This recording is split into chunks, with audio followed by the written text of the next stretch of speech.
Idea for Amazon.com. Well, 3 years ago, I was in New York City working for a quantitative hedge fund when I came across this.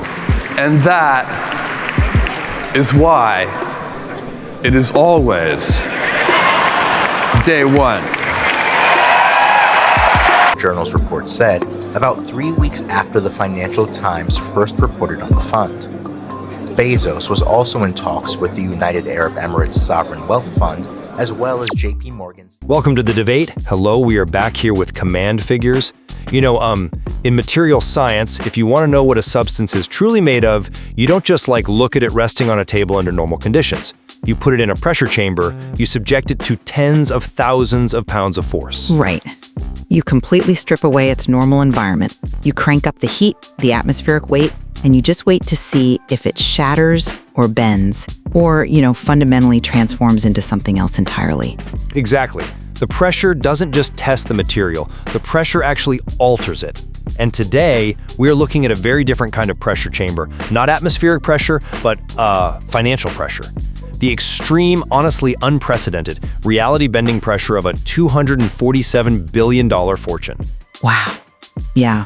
We are examining the timeline of Jeff Bezos and Mackenzie Scott. This is a timeline spanning from their initial 1992 meeting at a Wall Street hedge fund all the way through their blockbuster 2019 divorce and well into the rather shocking aftermath of their separate lives today. Which is arguably the most public, definitely the most expensive, and just psychologically fascinating dissolution of a partnership in modern history. Oh, without a doubt. And it raises a profound central question for us today about the psychological and personal impact of extreme wealth. Specifically, does acquiring a massive $247 billion fortune fundamentally alter a person's character and destroy foundational loyalties?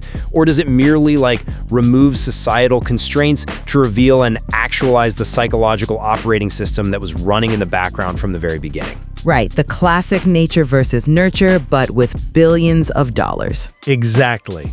Now, I take the former view.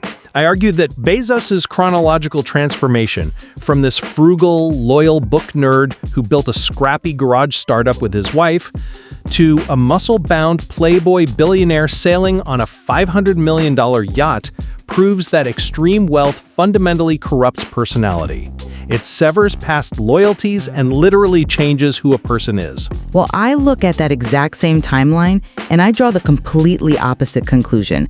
I argue that wealth does not change your core personality. Instead, Bezos' actions reflect incredibly deep-seated psychological drivers, specifically an obsession with control, unrelenting standards, and a fierce fear of stagnation. Right. And those were present from day one. Meaning, his wealth didn't change him. It simply provided the ultimate unconstrained canvas for his true self. The cage door was basically just opened. Okay, but to see why the wealth so clearly corrupted him, we have to ground ourselves in the chronological reality of their foundational years. Let's look at who Jeff Bezos actually was in the beginning. Sure, let's go back to the 90s. Right. In 1993, he married Mackenzie Scott. In 1994, they packed up and drove cross-country to start Amazon in a Seattle garage. And Mackenzie wasn't just, along for the ride. She was Amazon's first accountant. Yeah, people forget that part. They really do. She negotiated their initial freight contracts while sitting in a Barnes & Noble cafe. She managed the payroll. She stood by him during the absolute leanest, most deeply uncertain years of this entire venture. Oh, she was the structural bedrock of the early company, without a doubt. Exactly. And during this time, Bezos famously drove a 1997 Honda Accord. He famously built employee desks out of solid core doors from Home Depot to save money. He was the quirky, frugal founder. The book nerd persona. Yes, the book nerd. Yet, when Amazon reached the absolute peak of its success as a global monopoly giant, Bezos divorced her. His metamorphosis into this swole billionaire throwing a $50 million Venetian wedding and parading on a super luxury yacht with Lauren Sanchez, it highlights how unimaginable wealth changes a person. I hear what you're saying. Extreme wealth doesn't just erode your foundation like acid. It acts like a sensory deprivation tank. Over 25 years, you are insulated by billions of dollars. The feedback loop of normal human friction disappears, and you lose your tether to the person you once were. Okay, so I hear you on the Honda Accord and the door dust, but I think you're confusing a lack of resources with a lack of ego. How so? Well, if you're listening to this, you might be thinking, come on, a guy doesn't buy a mega yacht and date a TV anchor because he's actualizing his true self. He does it because he's a billionaire cliche. But I reject the premise that Bezos changed.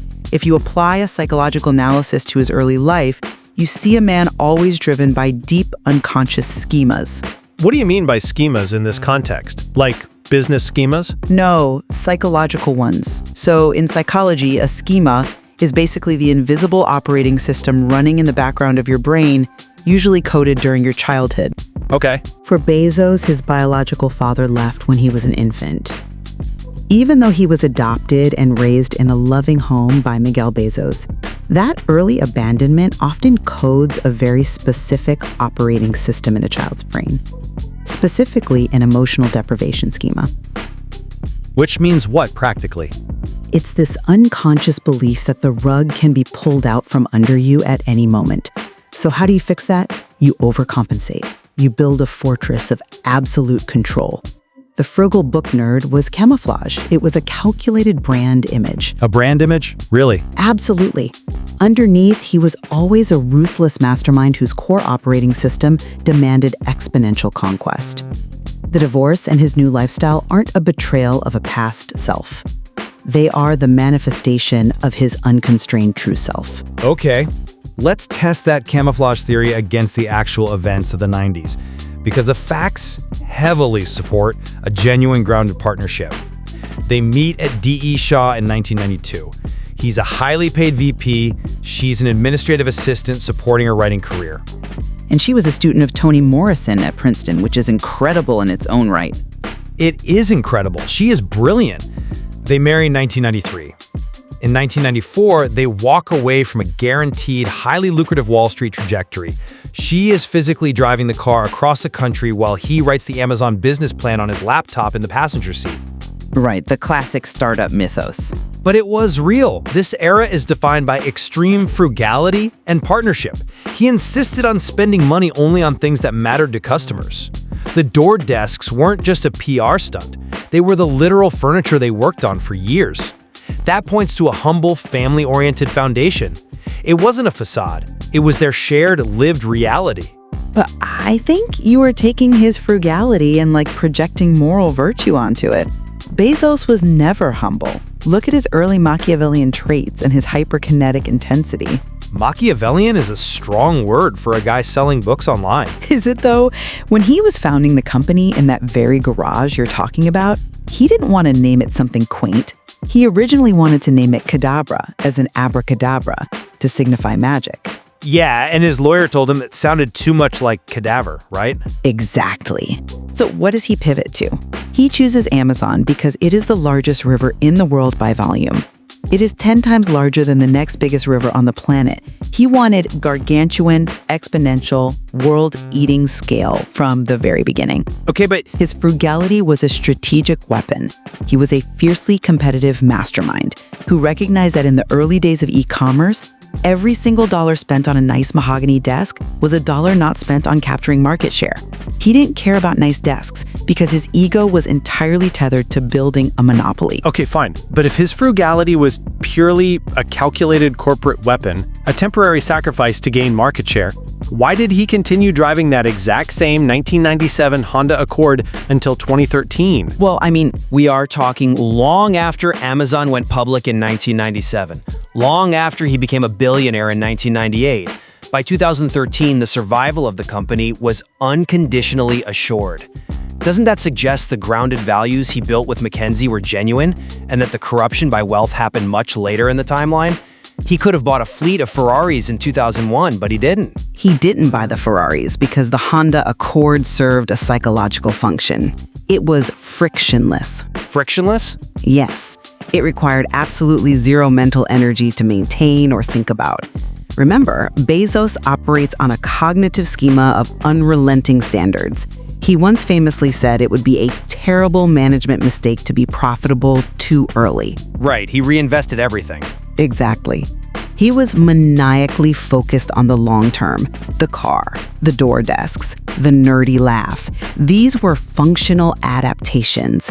They allowed him to pour 100% of his cognitive bandwidth into total market dominance. But you can't keep that scrappy, frictionless garage mentality forever. Once Amazon transitions from an internet bookstore into an absolute titan of global logistics, retail, and cloud computing, the environment radically shifts. It definitely shifted. Right? And this is where we see the massive wedge driven between the couple. As we move into the 2000s and up through 2018, the sheer scale of the company forces a choice on both of them. The tension between maintaining normalcy versus submitting to unconstrained expansion. Precisely. And this is where the sensory deprivation tank of wealth really starts to take effect. Bezos transforms into this deity-like leader who just hovers above divisions. That is how people described him, yeah. There is a famous story from 2007 where he is reviewing the Amazon Marketplace division. He's so frustrated by the team's lack of progress that he literally tears up their planning documents in a meeting, and he demands to know how they are going to recruit 1 million independent sellers. He is losing touch with normal human boundaries. And what was Mackenzie doing? Meanwhile, look at what Mackenzie is doing. She actively steps back from the company. She publishes her novels in 2005 and 2013. She is fighting tooth and nail to maintain a normal life. She is driving their 4 kids around Seattle in a Honda minivan, and she actually rents a small 1-bedroom apartment just so she can have a quiet place to write her books. Which is a really beautiful contrast. She was actively pursuing a grounded life. Much like how Bill and Melinda Gates raised their children to do chores to avoid the distorting effects of extreme wealth. Yes, she is actively resisting the distortion of wealth, but Bezos is succumbing to it. This is the turning point where the extreme wealth isolates him. The constant sycophancy, the absolute lack of boundaries, the ability to buy literally anything on earth. It begins feeding his ego. I see where you're going, but The power creates a reality distortion field around him, slowly severing his connection to the quiet minivan-driving family life he once claimed to value. The wealth manufactured a detachment from his roots. I completely disagree with the mechanism you're proposing here. You were blaming the money itself, the sensory deprivation tank, as you call it. But I argue this divergence is entirely rooted in their clashing psychological schemas. How so? Bezos' unrelenting standard schema dictates that he can never, ever just settle into a quiet life. For a mind like his, satisfaction is a vulnerability. Look at his founding of Blue Origin in 2000. He wasn't satisfied conquering terrestrial retail. He literally needed to conquer outer space. Well, because retail was just a stepping stone to his true ambitions. Exactly. The divergence with Mackenzie wasn't because $1 billion magically corrupted him. It was because her psychological schema sought stability, intimacy, and creative reflection. That's why she needed the writing in the minivan. Right. His schema demanded continuous exponential conquest. In Amazon lore, Bezos is famous for his obsession with day one. For anyone unfamiliar, Bezos believes the company must always operate with the urgency, risk tolerance, and hunger of its very first day. Because, as he put it, day 2 is stasis, followed by irrelevance, followed by excruciating, painful decline, followed by death. So you're saying the marriage failed because he viewed a quiet family life as day 2? Yes! The marriage didn't fail because of the money. It failed because their internal compasses were pointing to 2 entirely different definitions of a fulfilled life. Sitting in a 1-bedroom apartment writing novels is a beautiful, fulfilling life for Mackenzie. But for Jeff Bezos, that exact same scenario would feel like a psychological death. I understand the theory, but he explicitly claimed otherwise for decades. Even in 2018, just a year before the divorce, he gave a speech where he said his ideal morning was to read the newspaper, drink coffee, and have breakfast with his kids before school. Sure, people say things. He was still actively presenting himself to the world as the grounded family man. Which brings us to the explosion of all this tension in 2019. The divorce, and what I can only describe as his Playboy transformation. This is the ultimate test of our debate. Right, when the private divergence is violently dragged into the public sphere. Violently is the right word. In January 2019, they announced their divorce after 25 years. Within 24 hours, the National Enquirer exposes Bezos' affair with Lauren Sanchez, an aviation entrepreneur and former TV anchor. It was a massive scandal. It's later revealed her own brother leaked the explicit texts and photos. The ensuing fallout is completely unprecedented for a CEO of his stature. The divorce settlement ultimately leaves Mackenzie with a 4% stake in Amazon, worth about $38 billion at the time. And it's vital to note how she handled that immense leverage. She traded away voting rights and control of the Washington Post and Blue Origin for a clean, swift exit. She wanted peace, not a boardroom war. Right, she took the high road. And since then, she has given away over $26 billion through yield giving. And her approach to philanthropy is stunningly anti-Amazon. Oh, entirely. She gives massive grants to grassroots organizations with absolutely no strings attached, no metrics to report back, no corporate oversight. But then look at Bezos. This is where I think my point becomes undeniable. The man who supposedly just wanted breakfast with his kids is entirely consumed by the billionaire lifestyle. What specifically points to consumption rather than actualization for you, though? All of it. I mean, he bulks up into this massive, muscular figure. He buys the Koru, a $500 million super luxury yacht. And because that yacht is so enormous and has towering sails, it can't safely lend a helicopter. So what does he do? Buys another ship. He buys a separate $75 million support ship just to follow his mega yacht around and carry his toys. He threw a $50 million wedding in Venice with Sanchez. He traded a 25-year loyal partnership, the woman who did the accounting in the garage, for A-list Met Gala parties, tailored suits, and a helicopter pilot. Okay, but This is not the man from 1994. The wealth didn't reveal him, the wealth infected him. It made him believe the rules of loyalty and groundedness no longer applied to him. look at the pieces on the board. This isn't an infection. This is actualization on a grand scale. Actualization? Buying a second yacht for your helicopter is actualization? Yes, the affair was exposed abruptly, yes, and it forced his private life into the public eye in a very messy way. But look at who he chose to be with. Lauren Sanchez isn't just a TV anchor. She is a licensed helicopter pilot. She matches his loud, high-risk, boundary-pushing energy.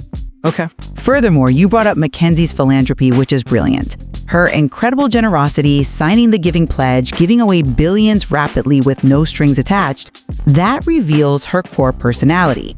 It perfectly contrasts with Amazon's hyper-measured, metric-obsessed culture.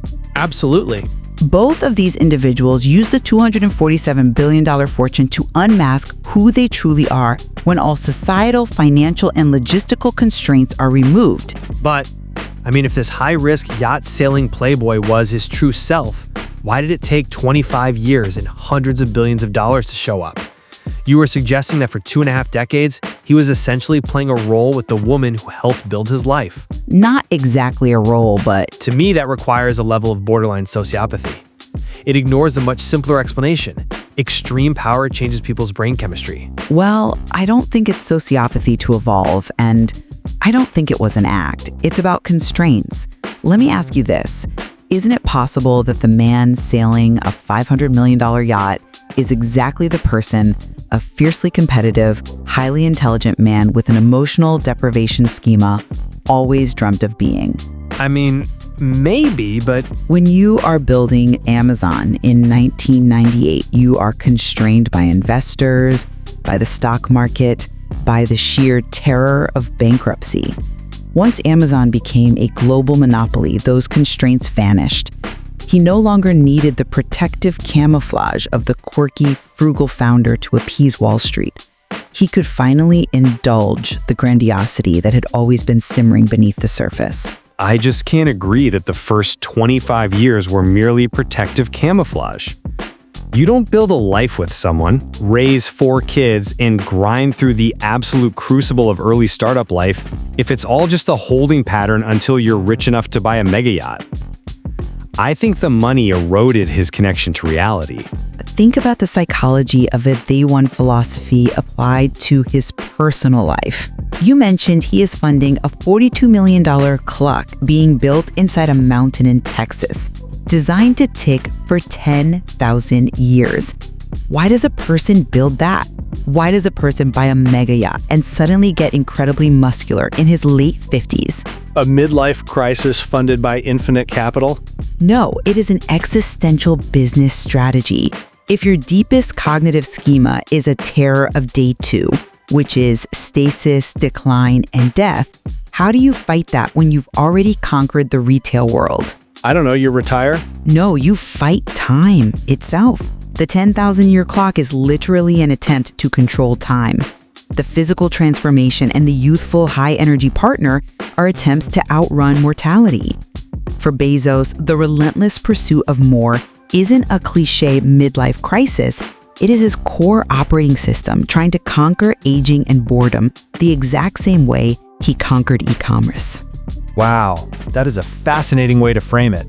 You're saying the $500 million yacht and the 10,000-year clock are just him trying to outrun day 2 in his own biology? Exactly. Stagnation is death to him. The wealth didn't create that intense fear of stasis. It just gave him unlimited capital to fund his extravagant methods of fighting it. Once the $247 billion fortress was fully built, the schema still demanded to be fed. Which explains the space company, I suppose. Definitely explains Blue Origin. Well, at the end of the day, when you step back and look at this entire 30-year timeline, you see two very different interpretations of human nature. I look at the progression from the Barnes & Noble accounting days to the Venetian weddings, and I see a man whose environment corrupted him. The limitless power, the reality distortion field of absolute wealth, it dissolved the humble foundations of his past and severed a 25-year loyal partnership. It transformed a grounded founder into someone entirely unrecognizable. And I just can't agree with the corruption narrative. I look at that exact same timeline and I see a cage being unlocked.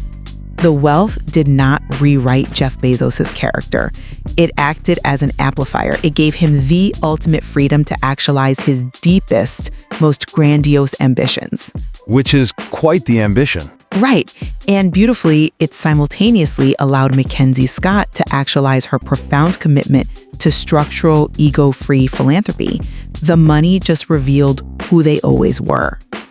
Both perspectives leave us grappling with a truly fascinating tension. Does extreme wealth rewrite a person's character from the outside in, or does it simply buy them the freedom to stop hiding who they are from the inside out? Ultimately, when you put a human being inside the pressure chamber of a $247 billion fortune, you are going to see exactly what their structural integrity is made of. The pressure doesn't lie, it just exposes the fractures or the iron underneath. Thank you for listening. Do not forget to click like and subscribe and write your opinion in the comments section.